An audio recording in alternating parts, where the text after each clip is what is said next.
Good morning. Yogi here, doing well. Hope you're doing well.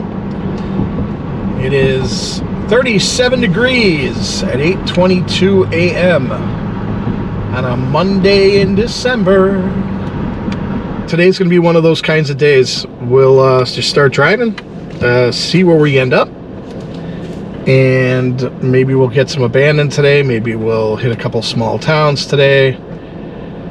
We'll see. I'm on Pleasant Valley Road. I filmed this place before, but I just wanted to see how it is, do a little update on it. And it's this really cool old schoolhouse. Now there's no trespassing, the sign clearly says, so I'm not going to go on the property. I'm just walking on the edge of the road. I've tried to find some information on this place, but couldn't. But it's really cool. I just want to do a little update, see what it looks like now. I'd really like to know more about this building. If anybody sees this episode and knows any info on this building, please let me know, because again, I have tried to do some research on it, but really couldn't find anything on it.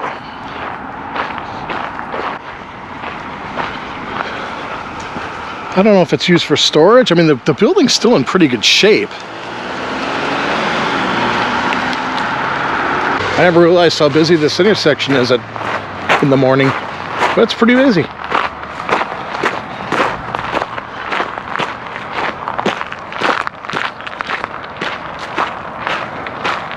Very nice. Still, I mean, the roof looks a little rough, and that one spot, there's a hole in it. But other than that, I gotta assume they store stuff in there.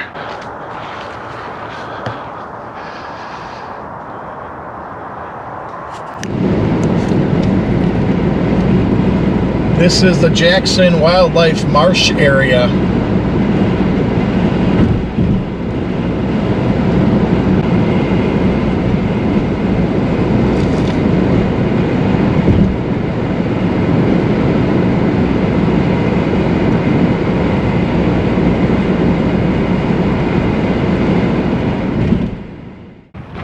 I am still in Washington County at a little area. I think it's unincorporated, not even sure. If you can see on the sign there, Rockfield. Rockfield's interesting.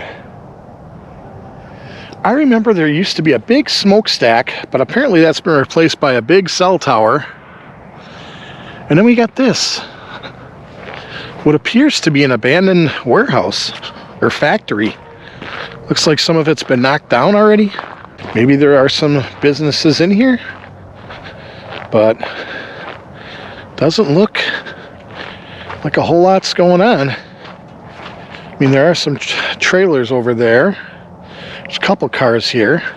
I didn't see any postings saying no trespassing, so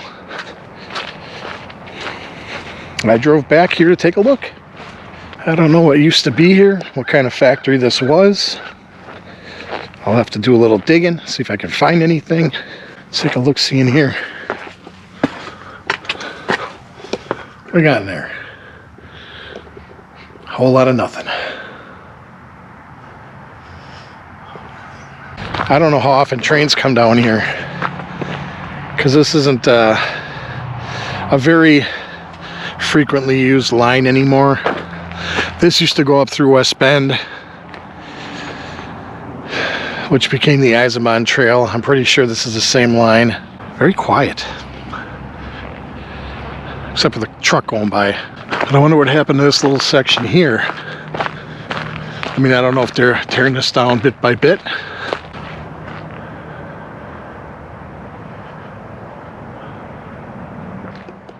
Hey folks, if you're enjoying this road trip right now, please smash that like button. I hate saying the word smash. Please hit that like button. And don't forget to subscribe. But the like button's really important, because the YouTube algorithm, that's what the YouTube algorithm goes by. How many likes your videos get. That's part of it anyway. So if you could hit that like button, folks, I would appreciate it. Now back to the video. So Rockfield, Wisconsin was a hamlet that was annexed by the village of Germantown. A post office called Rockfield was established in 1876 and remained in operation until it was discontinued in 1997. The community was named from a nearby field containing marked rocks. The area is rich in Silurian limestone, and beginning in the 1870s, quarries and lime kilns operated in the area.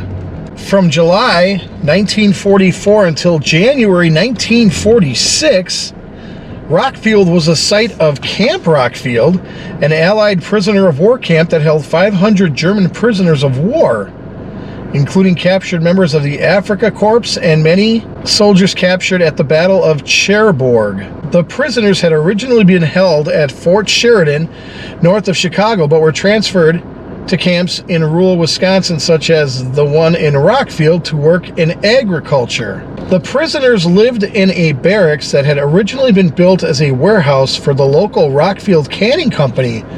So I'm guessing that building we just looked at, that abandoned warehouse, that was the Rockfield Canning Company, where many prisoners worked as pea packers.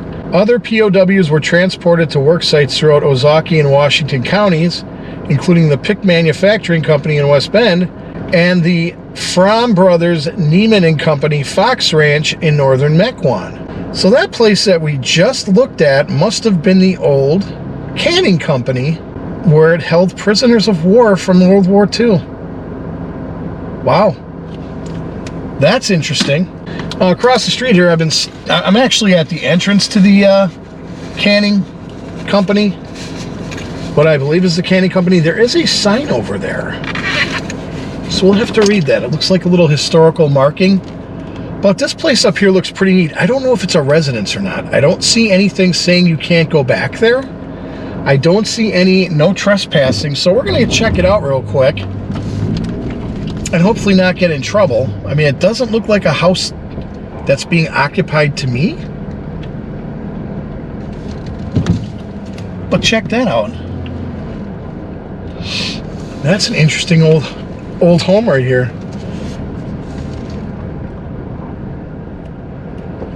And then you got the nice ghost sign here. Gold medal flour, easy to bake. This was called the Livery, or the Livery. This 1885 stone and log structure built by the Dine family, or Dane family, has 24-inch wide fieldstone walls and hand-hewn beams. The livery serviced farmers and travelers with horses, wagons, and tack. The Centennial Barn, featuring the gold medal flour sign, served as a transfer station for corn and grains, which could be bought, sold, and shipped by rail to different mills. Once a center of commerce, the Rockfield historic and commercial area resounded with a blast of dynamite mining in the limestone quarry close to the site. Limestone was then cooked, creating cement in the kilns. Other historic sites at this intersection were a dance hall, cannery, 2 saloons, and Klein's General Store / Rockfield Post Office. So there you go. If you want to read it, you can pause it. I like the old sign here. That's kind of neat. I'm assuming that building was one of the saloons. That building right there. One of the saloons, which is now a house. I see a Route 66 neon sign that's not lit up in the window.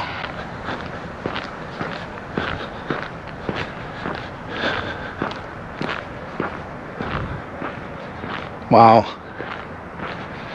That's neat. Very neat.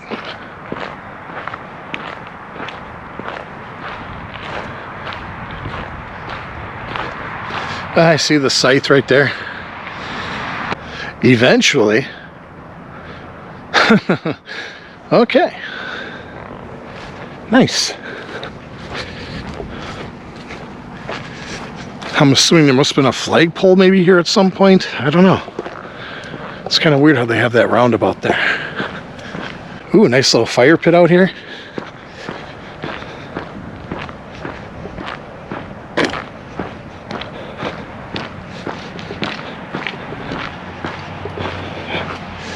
don't know if this is like a... I don't know. What do we see in there? See a table. I see a stove. I'm just going to put this up to the window. I don't know if you see anything. What do you see? What does it look like inside? Empty. yogabarn.org. Let's see what other nuggets we can find in Rockfield. The Hamlet. The Hamlet of Rockfield. So according to Wikipedia, there are no demographics. That must have been a bar at one point. There are no demographics. There are no notable people. There's another entryway to the canning. Well, I guess there is some stuff there. All right. Well, the entryway I went into didn't say anything, so. Ooh, there's a nice old stone barn structure. I would call that abandoned right there. Holy cow. Yeah, that's abandoned right there. Kind of a shame. Now let's turn this way. Get a closer look. I don't know, I see garbage cans. I don't know, that looks abandoned to me, folks. Comment below. I mean, I see stuff in the house. What do you think, folks? Is this place abandoned or is this place not abandoned? I don't know. I don't know. It doesn't look like anybody lives here to me. I could be wrong, but that does not look inhabited. Alright, so there's that abandoned house again. That looks abandoned to me. This is where the old, I bet you, dance hall or bar was. And there's the old golden metal flower barn. And right up here, across this railroad track, is what used to be something. Right there. I wonder what that was at one point. Don't know. It's on private property now, but something used to be there. So this is heading out of Rockfield going south.